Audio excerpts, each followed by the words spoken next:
እስኪ ዛሬ ሁላችሁንም አንድ ጥያቄ ልጠይቃችሁ። ልብስ ለመስራት እንዴት ነው ልኬት የምንወስደው? በምንስ ነው የምንወስደው? መለካት ያለብንስ ቦታ የቱን ነው? ለመለካትስ ምን ያስፈልገናል? የሚሉትን ጥያቄዎች በዛሬው ቪዲዮ ቀለል አድርጌ ለባለሙያ ሰው ለመንገደኛ እንዲገባ አድርጌ የማሳያችሁ ይሆናል። ምን አለፋችሁ አጋጣሚ ወደዚህ ዩቲዩብ ቻናል የገባ ሰው ካለ ይህን ቪዲዮ ተከታትሎ ሲጨርስ ልኬት አወሳሰድ ለምዶ ነው የሚወጣው ማለት ነው። ስለዚህ ከዚህ በኋላ ቤተሰብ ወይ ዘመድ ልብስ ላሰፋላችሁ ልኬታችሁን ላኩላችሁ ሲላችሁ ልብስ ቤት ሄዶ ከፍሎ መለካት ቀረ። በዚህ ቪዲዮ ታሪክ ነው የምናደርገው። በዛሬው ቪዲዮ ከኔ ጋር አብረን የምናየው መሰረታዊ የሚባሉትን የጉርድ ቀሚስ የሸሚዝና የሱሪ ልኬት አወሳሰድ ነው የምናየው። ከላይ የጠቀስኳቸውን ሶስቱ መለካት ቻላችሁ ማለት ማንኛውም ልብስ ከመስራታችሁ በፊት ልኬት መውሰድ አትቸገሩም ማለት ነው። በመጀመሪያ ማንኛውም ልብስ ለመስራት ልኬት ወይ ደግሞ ሳይዝ ያስፈልገናል። ልኬት ለመለካት ደግሞ አራት ነገሮች ያስፈልጉናል። የመጀመሪያው ምንድነው? ሞዴል ወይ ደግሞ ማኒኬ የሚለካ አሻንጉሊት ወይ ደግሞ የሚለካ ሰው ያስፈልገናል። ሳይዝ ከነሱ ስለምንወስድ ማለት ነው። ሁለተኛ ደግሞ ፕላስቲኩ ሜትር ያስፈልገናል። ሰውነት ላይ ዙሪያ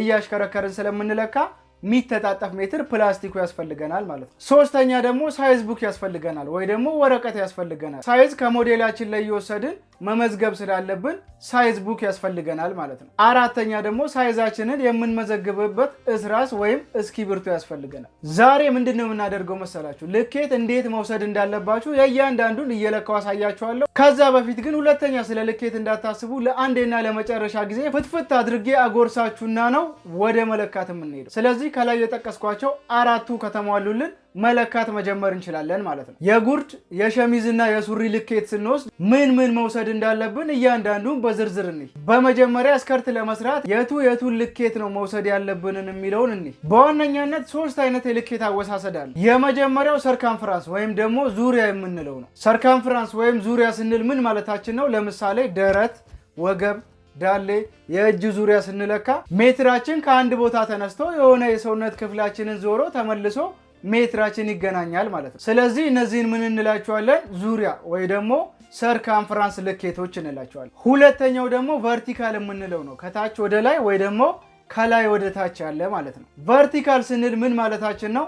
ሜትራችን ስትሬት ሆኖ ቀጥ እንዳለ ከላይ ወደ ታች ወይ ደግሞ ከታች ወደ ላይ ሜዠርመንት ስንወስድ ነው ማለት ነው። የቨርቲካል ልኬት ምሳሌ እንይ ብንል የጉርድ የሸሚዝና የሱሪ ቁመት ስንወስድ ስትሬት አድርገን ነው ሜትራችንን የምንጠቀመው። ስለዚህ እንደዚህ የምንለካውን ምን እንላቸዋለን? ቨርቲካል ልኬቶች። ሶስተኛውና የመጨረሻው ደግሞ ሆሪዞንታል የምንለው ነው። ሆሪዞንታል ስንል ምን ማለታችን ነው? ሜትራችን ከቀኝ ወደ ግራ ወይ ደግሞ ከግራ ወደ ቀኝ በማድረግ ወደ ጎን የሚለኩ ልኬቶችን የምንወስድበት ነው። ለምሳሌ እንይ ብንል ሃፍ ሾልደር ወይ ደግሞ ግማሽ ትከሻ ወይም ደግሞ የኋላ ትከሻ ባክ ሾልደር ስንለካ የምንጠቀመው ነው። ስለዚህ እንደዚህ ወደ ጎን የሚለኩ ልኬቶችን ምን እንላቸዋለን? ሆሪዞንታል ልኬቶች እንላቸዋለን። አሁን የተወሰነም ቢሆን ግልጽ ከሆነላችሁ ጉርድ ሸሚዝና ሱሪ ለመስራት ምን ልኬቶች ያስፈልጉታል የሚለውን እያንዳንዱን በዝርዝር እንይ። በመጀመሪያ ጉርድ እንይ። ጉርድ ለመስራት በዋነኝነት የሚያስፈልጉት አራት ልኬቶች ናቸው። ቅድም እንዳስረዷችሁ ሁሉንም ስናይ ለእናንተ በጣም ግልጽ እንዲሆንላችሁ ሰርከምፍራንስ፣ ቨርቲካል እና ሆሪዞንታል እያልን እየከፋፈልን ነው የምናያቸው ማለት ነው። በመጀመሪያ የጉርድ ሰርከምፍራንስ ወይ ደግሞ ዙሪያ ልኬቶችን እንይ። አንደኛ መለካት ያለብን ዌስትን ነው። ዌስት ስንል ምን ማለታችን ነው? ወገብ ማለት ነው። ወገብ ስንለካ ሜትራችንን በጀርባ በኩል አዙረን እንመጣለን። ምንጊዜም ሰርከምፍራንስ ልኬቶችን ስንለካ ሁለት ጣታችን ውስጥ መሆን አለበት። ስለዚህ ዌስትን እንደዚህ እንለካለን ማለት። ሁለተኛ ላይ ደግሞ ሂፕን እንለካለን። ሂፕ ማለት ዳሌ ማለት ነው። ዳሌም ስንለካ ተመሳሳይ ወገብ እንደለካ ነው። ሜትራችን በጀርባ በኩል አዙረን እናመጣውና ሁለት ጣታችንን መሀል ላይ እናስገባና በዚህ መልኩ እንለካለን ማለት ነው። የጉርድ ሰርከምፍራንስ ልኬቶችን ጨረስን። በመቀጠል ደግሞ የጉርድ ቨርቲካል ልኬቶችን እንይ። የጉርድ ቨርቲካል ልኬቶች ሁለት ናቸው። የመጀመሪያው ዌስት ቱ ሂፕ እንለካለን። ዌስት ቱ ሂፕ ስንል ምን ማለታችን ነው? ከወገብ እስከ ዳሌ ያለው ርቀት ማለት ነው። ስለዚህ ሜትራችንን አንድ ቁጥርን ወገብ ላይ እናደርግና እስከ ዳሌ ያለውን እንለካለን። ዌስት ቱ ሂፕ ያ ነው ማለት ነው። ሁለተኛው ደግሞ ስከርት ሌንግዝ እንለካለን። ስከርት ሌንግዝ ስንል ምን ማለታችን ነው? ከወገባችን እስከምንፈልገው ስከርቱ እስከየት ይረዝማል እስከሚለው እስከ ጉልበት ሊሆን ይችላል ወይ ደግሞ አጓጉል ሊሆን ይችላል ወይ ደግሞ እስከ ታች እስከ እግር ሊረዝም ይችላል። ስለዚህ የስከርታችን ርዝመት ማለት ነው። ስለዚህ የጉርድ ፓተርን ለመስራት እነዚህ አራቱ ልኬቶች ብቻ ነው የሚያስፈልጉን ማለት ነው። በሁለተኛነት ደግሞ የሸሚዝ ልኬት አወሳሰድ እናያለን። እነዚህንም ለማስረዳት እንዲመቸን ሰርከምፍራንስ፣ ቨርቲካል እና ሆሪዞንታል ብለን በሶስት ከፍለን ለማየት እንሞክራለን። በነገራችን ላይ ሸሚዝ መለካት ቻላችሁ ማለት እነ ሽፎን፣ የተለያዩ ቀሚሶች፣ ቲሸርቶች ሊሆኑ ይችላሉ፣ ጋውኖች ሊሆኑ ይችላሉ። ብቻ በጣም ብዙ ከላይ የሚለበሱ ልብሶች ልኬት አወሳሰዳቸው ከሸሚዝ ጋር ተመሳሳይ ስለሆነ በተዘዋዋሪ ሁሉንም መለካት ቻላችሁ ማለት ነው። ሸሚዝ ለመለካት በዋነኝነት የሚያስፈልጉን 6 የዙሪያ ወይ ደግሞ ሰርከምፈረንስ ልኬት፣ 4 የቨርቲካል ልኬት እና 3 ሆሪዞንታል ልኬቶች ናቸው። አንድ ሰው እነዚህ ልኬት አወሳሰድ አወቀ ማለት እነዚህ ልኬቶች በመጠቀም የሸሚዝ ፓተርን በቀላሉ መስራት ይችላል ማለት ነው። በመጀመሪያ የሸሚዙ ዙሪያ ወይ ደግሞ ሰርከምፈረንስ ልኬቶችን ለመለካት እንዲመቸንና በፍጥነት ለመጨረስ ከላይ ወደ ታች እየለካ እንሄዳለን። ስለዚህ አንደኛ ላይ የምንለካው የኔክ ወይ ደግሞ የአንገት ዙሪያ ነው። የኔክ ዙሪያ ስንል ምን ማለታችን ነው? የአንገት ዙሪያ ማለት ነው። የአንገት ዙሪያ የምንለካው ለምንድን ነው? ኮሌታ ለመስራት ነው የሚጠቅመን። ስለዚህ ሁለት ጣታችንን መሀል ላይ አድርገን በዚህ መልኩ እንለካለን ማለት ነው። በሁለተኛነት የምንለካው ደግሞ የበስት ወይ ደግሞ የጡት ዙሪያ የምንለውን ነው። የበስት ዙሪያ ስንል ምን ማለታችን ነው? የጡት ዙሪያ ማለታችን ነው። ስለዚህ የጡት ዙሪያ ለመለካት ሰርከምፈረንስ ልኬት ስለሆነ በጀርባ በኩል ሜትራችንን አምጥተን ሁለት ጣታችንን እንደዚህ እናደርግና በዚህ መልኩ እንለካለን ማለት ነው። በሶስተኛነት የምንለካው ደግሞ የዌስት ወይም ደግሞ የወገብ ዙሪያ የምንለውን ነው። ወገብ ማለት ነው። ወገብ ስንለካ ሜትራችንን በጀርባ በኩል አዙረን እንመጣለን። ምንጊዜም ሰርከምፈረንስ ልኬቶችን ስንለካ ሁለት ጣታችን ውስጥ መሆን አለበት። በአራተኛነት የምንለካው ደግሞ የሂፕ ወይ ደግሞ የዳሌ ዙሪያ የምንለው ነው። ሂፕ ማለት ዳሌ ማለት ነው። ዳሌም ስንለካ ተመሳሳይ ወገብ እንደለካ ነው። ሜትራችን በጀርባ በኩል አዙረን እናመጣውና ሁለት ጣታችንን መሀል ላይ እናስገባና በዚህ መልኩ እንለካለን ማለት ነው። በአምስተኛነት ደግሞ የምንለካው የኢልቦ ወይም ደግሞ የክንድ ዙሪያ የምንለው ነው። የኢልቦ ዙሪያ ስንል ምን ማለታችን ነው? የክንድ ዙሪያ። ስለዚህ እዚህ ጋር ስንለካ ፍሪደም እንዲሰማን በጣም ሰፋ አድርገን መለካት ይኖርብናል ማለት ነው። ስድስተኛውና የመጨረሻው ደግሞ የሪስት ወይ ደግሞ የእጅ ዙሪያ የምንለው ነው። ሪስት ማለት የእጅ ዙሪያ ነው። ይሄኛውን ስንለካ ደግሞ ልብሳችን ከእጃችን እንዲወጣ በጣም ጥብቅ ማድረግ የለብንም። ትንሽ ለቀቅ አድርገን እንለካለን ማለት ነው። ስለዚህ ሸሚዝ ለመስራት የሚያስፈልጉ የዙሪያ ልኬቶች እነዚህ ናቸው። በሁለተኛነት የምናየው ደግሞ የቨርቲካል ልኬቶችን። ቅድም እንዳልኳችሁ ምንጊዜም ልኬት ስትወስዱ ከላይ ጀምራችሁ ወደ ታች እየለካችሁ ውረዱ። በዛ መልኩ ስትለኩ የሚረሳ ልኬት አይኖርም ማለት ነው። ሸሚዝ ለመስራት የሚያስፈልጉን የቨርቲካል ልኬቶች 4 ናቸው። አንደኛ ላይ የምንለካው ሾልደር ቱ በስት የምንለው ነው። ሾልደር ቱ በስት ስንል ምን ማለታችን ነው? ከትከሻ እስከ ጡት ጫፍ ያለው ነው። ስለዚህ ከትከሻችን ከጫፍ ተነስተን ከጡት ጫፍ ያለውን ሜጀርመንት ነው የምንወስደው ማለት ነው። በሁለተኛነት የምንለካው ደግሞ ሾልደር ቱ ዌስት የምንለው ነው። ሾልደር ቱ ዌስት ስንል ከትከሻችን እስከ ወገብ ማለት ነው። ስለዚህ ከትከሻችን ጫፍ እንነሳና እስከ ዌስት ያለው ዲስታንስ ማለት ነው። በሶስተኛነት የምንለካው ደግሞ ሸርት ሌንግዝ የምንለው ነው። ሸርት ሌንግዝ ስንል ደግሞ የሸሚዛችን ርዝመት ማለት ነው። ቁመቱ ስንት ነው የሚለው የምንወስንበት ከትከሻችን ጫፍ ተነስተን እስከ ምንፈልገው ድረስ የምንለካው ነው። በአራተኛነት የምንለካው ደግሞ ስሊቭ ሌንግዝ የምንለው ነው። ስሊቭ ሌንግዝ ስንል ምን ማለታችን ነው? የሸሚዛችን የእጅጌው ርዝመት ማለት ነው። ከትከሻችን እስከ እጅ ጫፍ ሊሆን ይችላል ወይ ደግሞ እስከ ክንዳችን ሊሆን ይችላል። ከትከሻችን እስከ ክንድ ያለው እንለካለን እንደምንፈልገው።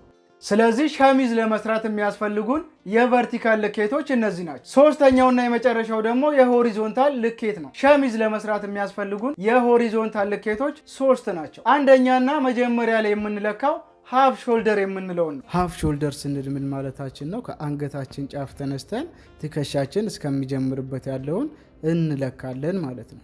በሁለተኛነት ደግሞ የምንለካው በስት ቲፕ የምንለው ነው። በስት ቲፕ ስንል ምን ማለታችን ነው? ከጡት ጫፍ እስከ ጡት ጫፍ ያለው ዲስታንስ ማለት ነው። ስለዚህ ከአንደኛው ጫፍ ተነስተን ወደ አንደኛው ጫፍ እንለካለን ማለት ነው በሜትራችን። በሶስተኛነት ደግሞ የምንለካው ባክ ሾልደር ወይ ደግሞ ባክ ዊድዝ የምንለው ነው። ባክ ዊድዝ የምንለው ደግሞ የኋላ ትከሻ ማለት ነው። ከአንደኛው የትከሻችን ጫፍ እስከ ሌላኛው ትከሻችን ጫፍ ያለው። ስለዚህ ሸሚዝ ለመስራት የሚያስፈልጉን የሆሪዞንታል ልኬቶች እነዚህ ናቸው። ስለዚህ የሸሚዝ ልኬት አወሳሰድ ሰርከምፈረንስ፣ ቨርቲካል እና ሆሪዞንታል ሶስቱንም አየን ማለት ነው። ስለዚህ እነዚህ ነገሮች በጣም ግልጽ የሆነለት ሰው የሸሚዝ ፓተርን ለመስራት አይቸገርም ማለት ነው። በሶስተኛነት ደግሞ የሱሪ ልኬት አወሳሰድ እናያለን። በመጀመሪያ የሱሪ ዙሪያ ወይ ደግሞ ሰርከምፈረንስ ልኬቶችን እንይ። ሱሪ ለመስራት የሚያስፈልጉን የሰርከምፈረንስ ልኬቶች 5 ናቸው። በመጀመሪያ የምንለካው የዌስት ዙሪያ የምንለው ነው። ዌስት ስንል ምን ማለታችን ነው? ወገብ ማለት ነው። ወገብ ስንለካ ሜትራችንን በጀርባ በኩል አዙረን እንመጣለን። ምንጊዜም ሰርከምፈረንስ ልኬቶችን ስንለካ 2 ጣታችን ውስጥ መሆን አለበት። ስለዚህ ዌስትን እንደዚህ እንለካለን ማለት ነው። በሁለተኛነት ደግሞ የምንለካው የሂፕ ዙሪያ የምንለው ነው። ሂፕ ማለት ዳሌ ማለት ነው። ዳሌም ስንለካ ተመሳሳይ ወገብ እንደለካ ነው። ሜትራችን በጀርባ በኩል አዙረን እናመጣውና 2 ጣታችንን መሀል ላይ እናስገባና በዚህ መልኩ እንለካለን ማለት ነው። በሶስተኛነት ደግሞ የምንለካው የታይ ዙሪያ የምንለው ነው። ታይ የምንለው ታፋ ሲሆን ሜትራችንን በጀርባ አዙረን ካመጣን በኋላ ፍሪደም እንዲሰጠን ሰፋ አድርገን እንለካለን ማለት ነው። በአራተኛነት ደግሞ የምንለካው የኒ ዙሪያ የምንለው ነው። የኒ ዙሪያ የምንለው ደግሞ የጉልበት ዙሪያ የምንለው ሲሆን እሱም ነፃነት እንዲሰማን አድርገን ሰፋ አድርገን እንደዚህ እንለካዋለን። በአምስተኛነትና በመጨረሻ የምንለካው ደግሞ የአንክል ወይም ደግሞ የቦተም ዙሪያ የምንለው ነው። የአንክል ወይም ደግሞ የቦተም ዙሪያ የምንለው ደግሞ ምንድነው? የሱሪያችን የታችኛው ፓርት እግራችን እንዲወጣና እንዲገባ አድርገን ሰፋ አድርገን እንለካዋለን ማለት ነው። ስለዚህ ሱሪ ለመስራት የሚያስፈልጉን የሰርከምፈረንስ ልኬቶች እነዚህ ናቸው። በመቀጠል ደግሞ ሱሪ ለመስራት የሚያስፈልጉን የቨርቲካል ልኬቶችን እንይ። ሱሪ ለመስራት የሚያስፈልጉን የቨርቲካል ልኬቶች 6 ናቸው። አንደኛ ላይ የምንለካው ዌስት ቱ ሂፕ የምንለው ነው። ዌስት ቱ ሂፕ ስንል ምን ማለታችን ነው? ከወገብ እስከ ዳሌ ያለው ርቀት ማለት ነው። ስለዚህ ሜትራችንን 1 ቁጥርን ወገብ ላይ እናደርግና እስከ ዳሌ ያለውን እንለካለን። ዌስት ቱ ሂፕ ያ ነው ማለት ነው። በሁለተኛነት የምንለካው ደግሞ ዌስት ቱ ታይ የምንለው ነው። ዌስት ቱ ታይ ስንል ከዌስታችን እስከ ታፋችን ያለው ዲስታንስ ማለት ነው። ስለዚህ በዚህ መልኩ እንለካለን። በሶስተኛነት የምንለካው ደግሞ ዌስት ቱ ኒ የምንለው ነው። ዌስት ቱ ኒ የምንለው ደግሞ ከዌስት እስከ ጉልበታችን ያለው ዲስታንስ፣ ከዌስት ጀምረን እስከ ጉልበት ያለውን ርቀት ማለት ነው። በአራተኛነት የምንለካው ደግሞ ዌስት ቱ አንክል ወይም ደግሞ ትራውዘር ሌንግዝ የምንለው ነው። ዌስት ቱ አንክል ወይም ደግሞ ትራውዘር ሌንግዝ የምንለው ደግሞ ከዌስታችን ተነስተን እስከ እግራችን ጫፍ ከታች ማለት ነው። ስለዚህ የትራውዘር ሌንግዛችን የሱሪያችን ቁመት ምን ያህል ነው የሚለውን ነው የምንለካው ማለት ነው። በአምስተኛነት የምንለካው ደግሞ ክሮች ዴብዝ የምንለው ነው። ክሮች ዴብዝ የምንለው ደግሞ ከዌስታችን ተነስተን ይሄ ሜጀርመንት ብዙ ጊዜ ስንለካ ሞዴላችንን ወንበር ላይ አስቀምጠን በዚህ መልኩ ነው የምንለካው ማለት ነው። ስድስተኛውና የመጨረሻ የምንለካው ደግሞ ፍሮንት ኤንድ ባክ ፓትሌት የምንለው ነው። ፍሮንት ኤንድ ባክ ፓትሌት የምንለውን ደግሞ የምንለካው በዚህ መልኩ ነው። ይሄኛው በጣምም ወደ ሰውነታችን እንዳይጠጋ በጣምም ደግሞ ከሳይዛችን እንዳይርቅ አድርገን መጠነኛ አድርገን በዚህ መልኩ እንለካዋለን ማለት ነው። ስለዚህ ሱሪ ለመስራት የምንጠቀማቸው የቨርቲካል ልኬቶች እነዚህ ናቸው ማለት ነው። የዛሬው ቪዲዮ በዚህ ያበቃ። የዛሬውን ቪዲዮ ተከታትሎ የጨረሰ ሰው ከዚህ በኋላ ስለ ልኬት እንዴት ወስዳለሁ ብሎ አያስብም ብዬ ተስፋ አደርጋለሁ። በቪዲዮ ላይ ሀሳብ አስተያየትም ካለ ኮመንት ላይ ጀባበሉኝ። ከዜሮ ተነስተው ደግሞ ዲዛይነር መሆን ከፈለጉ ይህን የዩቲዩብ ቻናል ሰብስክራይብ ማድረግ እንዳይረሱ። በቀጣይ ቪዲዮ እስከምንገናኝ መልካም ሳምንት፣ መልካም ፈንጠዝያ ብያለሁ። ይህ የቁጢት ፋሽን የዩቲዩብ ቻናል ነው።